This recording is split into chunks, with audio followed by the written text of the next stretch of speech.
আল্লাহ তাআলাও বলেছেন ইন্নাল ইনসানা লাফি খুসরিন, কতগুলো শর্ত দিয়েছেন। ইন্নাল্লাযিনা আমানু, এইভাবে কতগুলো শর্ত দিয়েছেন। শেষ শর্ত তাওয়াসাউ বিস সাবরি ওয়া তাওয়াসাউ বিল হাক্কি ওয়া তাওয়াসাউ বিস সাবরি, হকের ধারণ করা এবং সবার মানে কি? সবার মানে যে কোনো অবস্থায় হককে এগিয়ে নেওয়া। বেসবার মানে কি? বেসবার মানে হচ্ছে জাস্ট হয়ে যাওয়া। সবার হচ্ছে যে কোনো পরিস্থিতিতে আহত হলেও এগিয়ে যাওয়া, যে কোনো অবস্থায় এগিয়ে যাওয়া। যা মানে জীবন মানে আমাদের কাছে এগিয়ে যাওয়া, আর মরণ মানে স্টপ হয়ে যাওয়া। খাওয়া দাওয়া, উঠা বসা, ঘুম, এগুলোকে জীবন বলে না। এগুলো তো মানে পায়খানার কিটেরও আছে, এগুলো তো কুত্তা বিলাই সবার আছে, এসব না।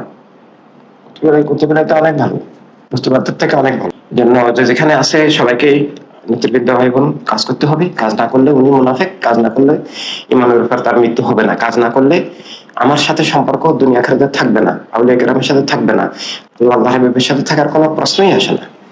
আর কাজ না করলে আখিরাতে আমি নবীর উম্মত, আমি সুন্নি আন্দোলন, আমি ইনসানিয়াত বিপ্লব, এসব বললে হবে না। ঈদে আজমের মিছিল আমি ছিলাম, এসব কোনো কাজে আসবে না।